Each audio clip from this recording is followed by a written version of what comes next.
There are stories that are not meant to be told, secrets of the crown that historians have often filed away under the polite, clinical headings of illness or political crisis. But this is the story of a mind, the mind of a king, that fractured under the impossible weight of an empire.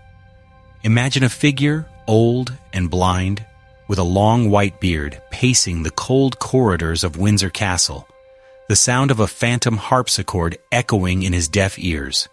This is where the story ends. But it begins in the light. It begins with a young man, earnest and full of hope, who wanted to be a good king. In his world of powdered wigs, whispered conspiracies, and the absolute divine burden of duty, you would not survive. And while you're here, let me know in the comments where you're watching from and what time it is right now. I love seeing this community light up across the map. Now, let the candles be lit, and let us watch the slow making of a madman. The year is 1760. A boy of 22, George William Frederick, becomes King George III of Great Britain and Ireland. He is a shock to the system. For 50 years, the throne has been occupied by Germans, by his father and great-grandfather, men who spoke English with a thick accent and whose hearts often seemed to be across the sea in Hanover. But this new king is different. He walks into the chambers of power, his back straight, his gaze clear, and in his first address to Parliament, he speaks words that electrify the nation. Born and educated in this country, I glory in the name of Britain. He is not a foreign import. He is one of them. The court he inherits is a place of casual corruption and moral laxity. George, a man of simple, almost rigid piety, is appalled. He does not drink to excess. He does not gamble. He does not take mistresses. His first act is to cleanse his own house, to demand a new standard of decency from the jaded aristocrats who walk his halls.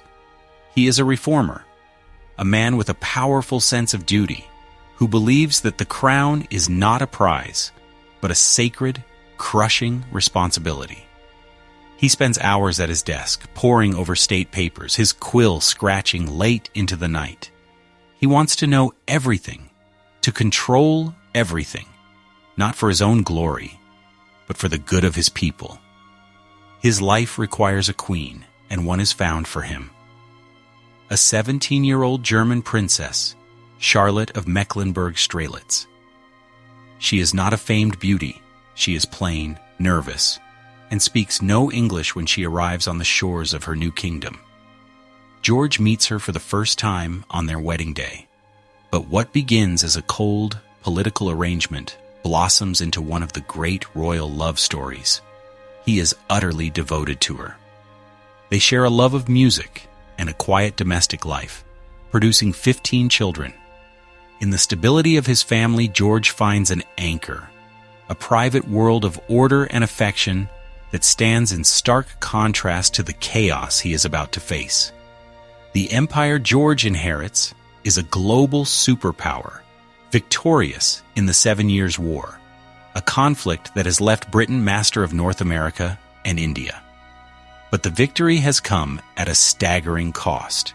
The nation is drowning in debt. To the king and his ministers in London, the solution seems obvious, logical, and just. The war was fought in large part to protect the American colonies from the French. The colonies, now safe and prosperous, should therefore contribute to the cost of their own defense. It is the duty of a child to help support the household. So in 1765, Parliament passes the Stamp Act, a tax on paper goods in the colonies. It is not intended as an act of oppression. In the mind of the king, it is an act of responsible governance.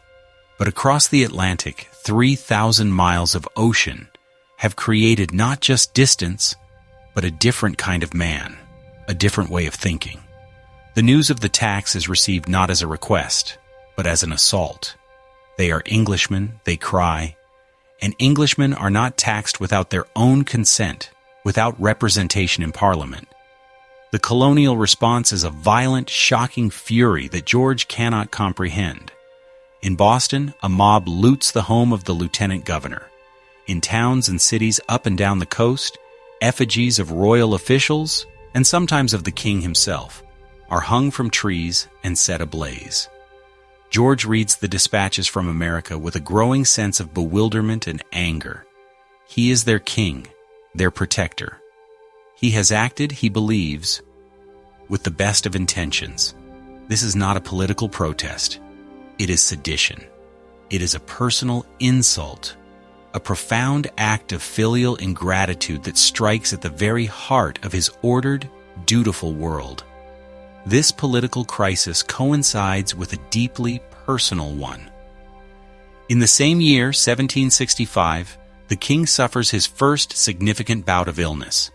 The records are discreet, but they speak of a fever, a cough, and a deep, immobilizing depression. He is unwell for weeks, hidden from public view. Scholars still debate whether this was a purely physical ailment or the first faint tremor of the genetic storm that would later tear his mind apart. The fringe belief of the era was that madness could be brought on by great emotional stress, and as he reads the news from America, the stress is immense. He allows Parliament to repeal the hated Stamp Act, but it is a strategic retreat, not a surrender. The experience changes him. His desire to be a good paternal king begins to harden into a rigid, unbending insistence on obedience. He sees the colonists not as subjects with legitimate grievances, but as insolent children who must be taught a lesson. He is a man of science, an avid astronomer, who funds the voyages of Captain Cook and oversees the construction of a new observatory. He is a patron of the arts, who founds the Royal Academy. He is a devoted agriculturalist, Farmer George, who walks his estates and writes articles on crop rotation. But this intellectual curiosity does not extend to the political experiment taking shape across the ocean. There, he sees only a simple, non-negotiable question of authority, his authority. As the decade draws to a close, the king sits at the heart of his empire, writing letters, issuing commands, convinced of his own righteousness, while across the water the sparks of rebellion are being fanned into a flame that will soon threaten to burn his entire world to the ground. The king's resolve is now a cold, hard thing. The paternal affection he once felt for his American subjects has curdled into the grim determination of a magistrate facing a riot. He will not be the king who presides over the dissolution of the British Empire. He will be the king who restores order. From his palaces in London, surrounded by maps and ministers, he watches the slow, agonizing descent into a war he feels has been forced upon him. In the winter of 1773, a new act of defiance sends a shockwave across the Atlantic. In Boston Harbor, a band of colonists disguised as Mohawk warriors boards the ships of the East India Company and dumps 342 chests of tea into the dark, cold water. To the men in Boston, it is a symbolic act of protest against taxation. To the king, it is a lawless destruction of private property, an intolerable act of vandalism that cannot go unanswered. His response is swift and punitive. He supports a series of laws the colonists will call the Intolerable Acts. The port of Boston is closed, the colony's government is dissolved, and the city is placed under military rule. He is not negotiating. He is punishing. He is squeezing the city, convinced that if he applies enough pressure, the rebellion will suffocate and die. He has fatally misjudged the character of his enemy. In the spring of 1775, on a village green in Lexington, a shot is fired. No one knows by which side. But it is the sound that changes everything. It is the sound of a civil dispute becoming a war. When the news reaches George, there is no hesitation. He issues a proclamation declaring the American colonies to be in a state of open and avowed rebellion. He begins to recruit troops, and in a move that horrifies the Americans, he hires thousands of German mercenaries Hessians, to crush his own subjects. To the king, this is a pragmatic military decision. To the colonists, it is the ultimate betrayal. He is sending foreign soldiers to kill Englishmen. He is no longer their king. He is a foreign despot. The final personal blow comes in the summer of 1776. In Philadelphia, a document is drafted and signed, a Declaration of Independence. But it is more than a statement of political philosophy. It is a personal indictment of the king himself. Thomas Jefferson's elegant script becomes a weapon, listing grievance after grievance, each one laid at the feet of George III. He has plundered our seas, ravaged our coasts, burnt our towns, and destroyed the lives of our people. The king reads these words, and the war ceases to be about taxes or territory. It becomes a defense of his own name, his own honor. He is no longer a distant sovereign. He is now the central villain in their story, a tyrant on a throne.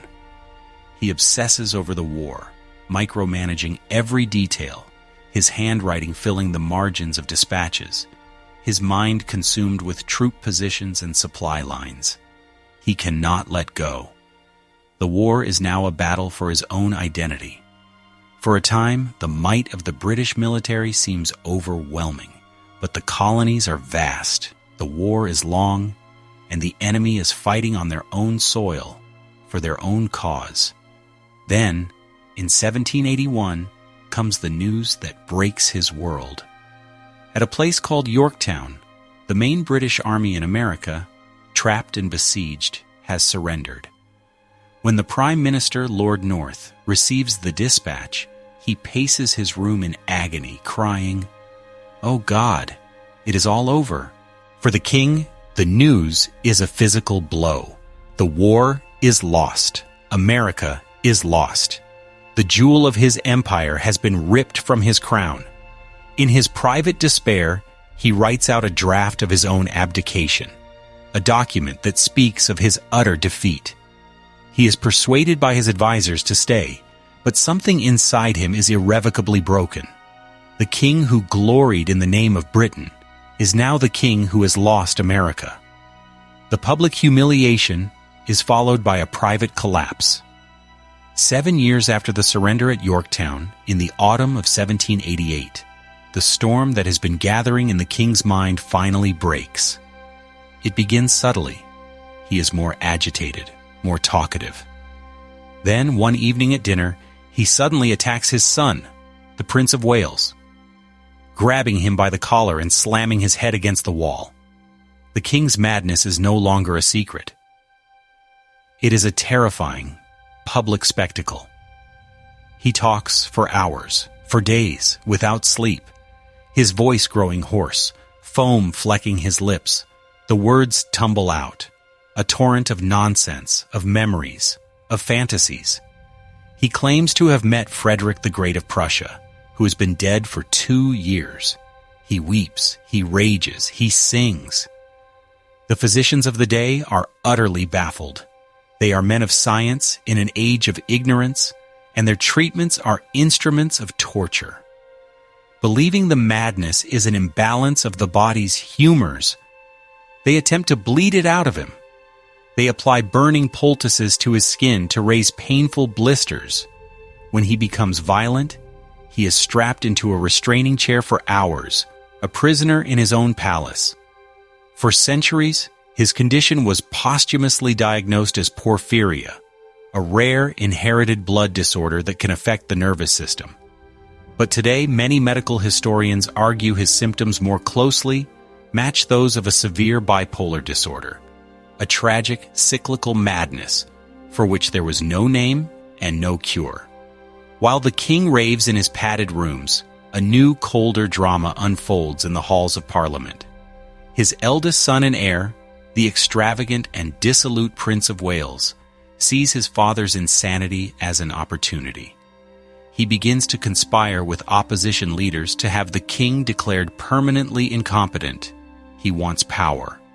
He wants to be named Prince Regent, to rule in his father's stead. The king in his brief, harrowing moments of lucidity, is aware of the plot. He can hear the whispers. He understands that his own son is waiting for him to be erased, declared a lunatic, so that he can take his throne. He has lost his empire. He is losing his mind. And now he must fight his own son for the crown. The king is a prisoner in his own body, his mind a battlefield, while outside his rooms, his son and his enemies plot to take his crown. But then, a miracle. In the early spring of 1789, the fog in the king's mind begins to lift. The manic torrent of words slows to a trickle, then stops. The confusion recedes. He wakes one morning, and he is lucid. He is himself again. The news of his recovery sends a wave of genuine, heartfelt joy across the nation. London erupts in a spontaneous festival of light and sound. Bells peal from every church steeple. The houses of the rich and poor alike are decorated with candles and patriotic transparencies. The people celebrate not just the return of their king, but the defeat of his scheming, unpopular son. His madness, his suffering, has done what 2 decades of rule could not. It has made him beloved. He is no longer the stern monarch who lost an empire. He is the king who went into the darkness and came back. In the years that follow, a new George III emerges, reinvented in the public imagination. He is Farmer George, a figure of simple, domestic virtue. He and his devoted Queen Charlotte cultivate a life of quiet stability at Windsor, a stark contrast to the decadent, debt-ridden court of their son, the Prince of Wales. The king becomes a familiar, almost mythical figure, walking the grounds of his estate in a plain country coat, stopping to chat with his tenants about the price of livestock and the state of the harvest. A popular but likely apocryphal story tells of him entering a cottage and finding an old woman boiling a dumpling.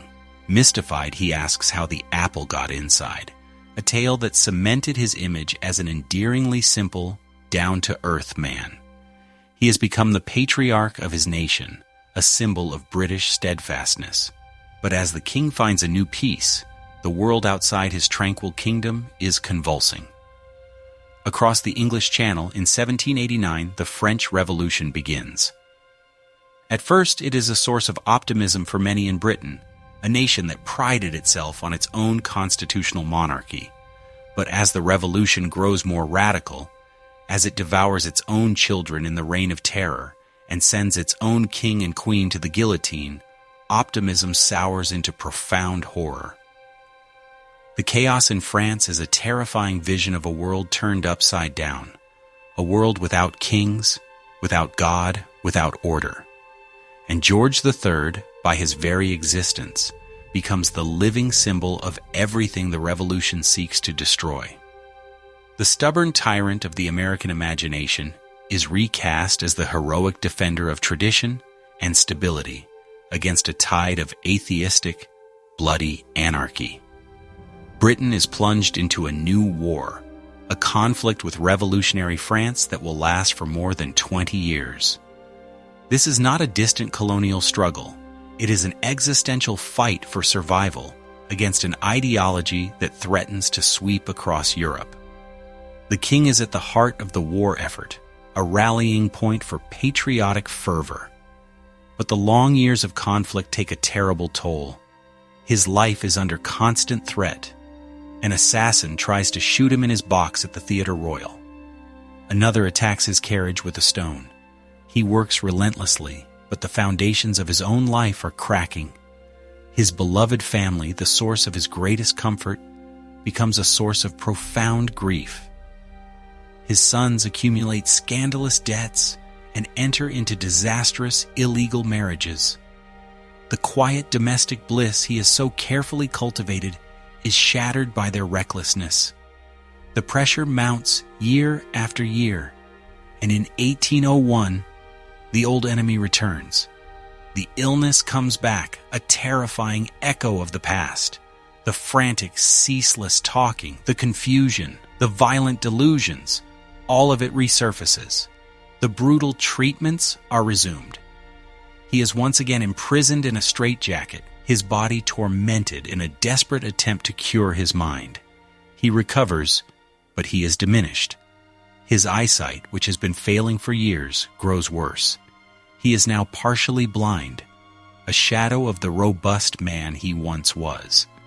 In 1804, the darkness descends again, deeper and more persistent this time. He is placed under the care of the infamous Willis brothers, physicians who run a private asylum and whose methods are a brutal combination of medicine and coercion. They see madness not as an illness, but as a moral failing that must be broken. The king is isolated, confined, and subjected to their harsh discipline. Historians still argue how much the king's recurring mental instability affected his political judgments during the long Napoleonic Wars. Was he a steady hand on the tiller, guiding his nation through its darkest hour, or a man whose grasp on reality was slowly but surely failing? He clings to a fragile sanity for several more years, a king in twilight, walking his palaces by memory as his vision fades completely into a milky white blur.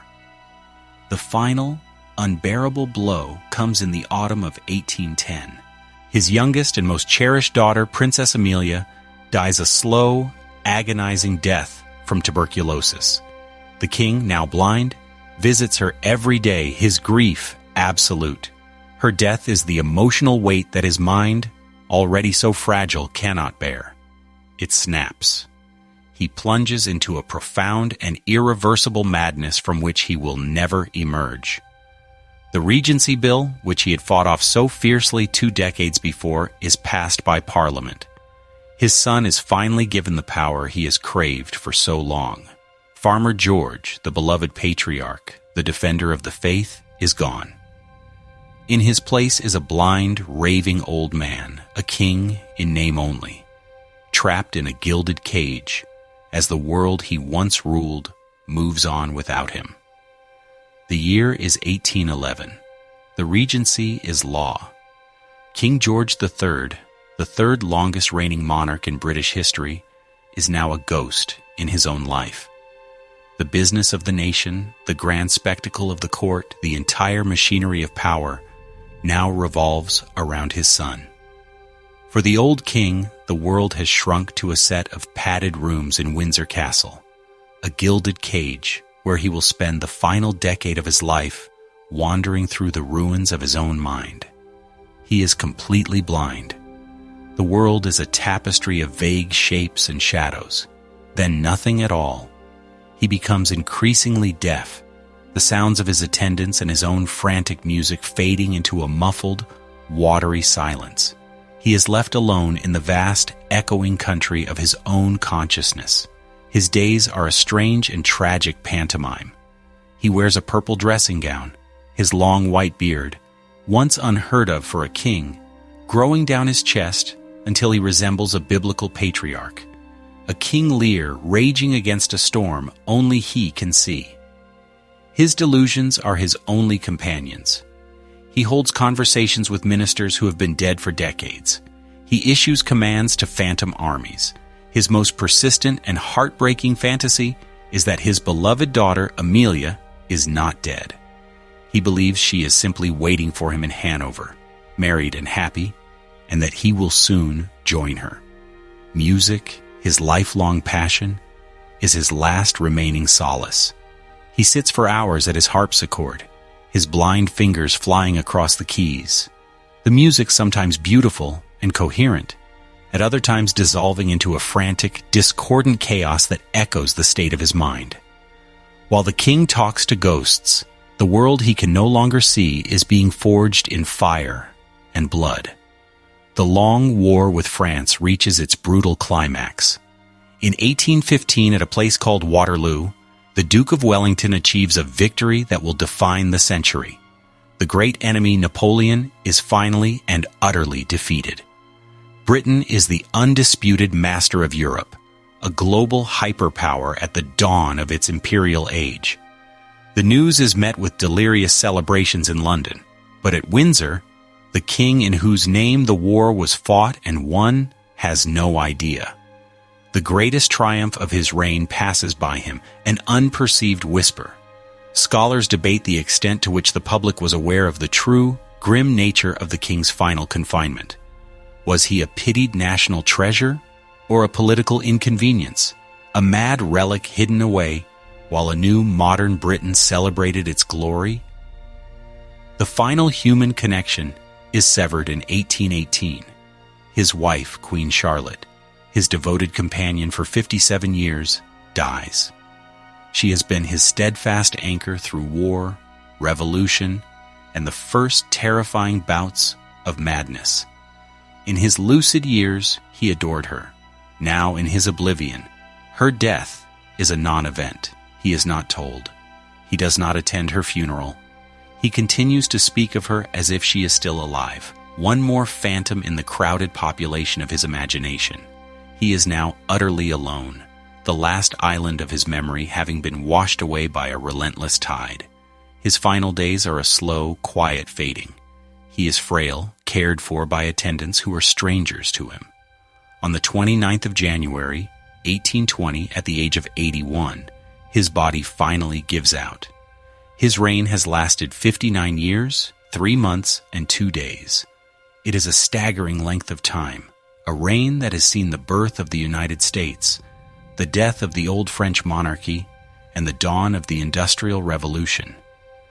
But for the king himself, the reign had ended a decade earlier. His death is a quiet coda to a story whose climax had passed long ago. The king who had obsessed over duty, order, and control had ended his life with no control over his kingdom, his family, or his own mind. The story of George III is so often reduced to a caricature, the mad king who lost America.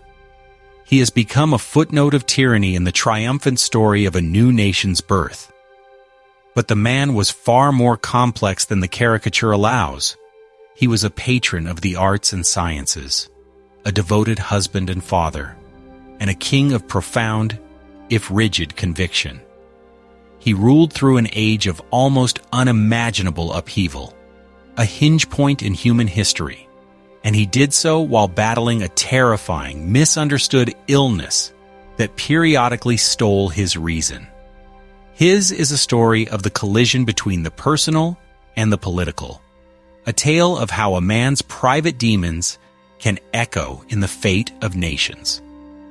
The tragedy of George III is not simply that he lost a continent, but that he was a man who tried, by his own lights, to be a good king, only to be broken by the pressures of his office and betrayed by the chemistry of his own mind. His story is a haunting reminder that behind the crown and the portraits, behind the grand sweep of history, there is always just a human heart, fragile and often unequal to the burdens it is forced to bear.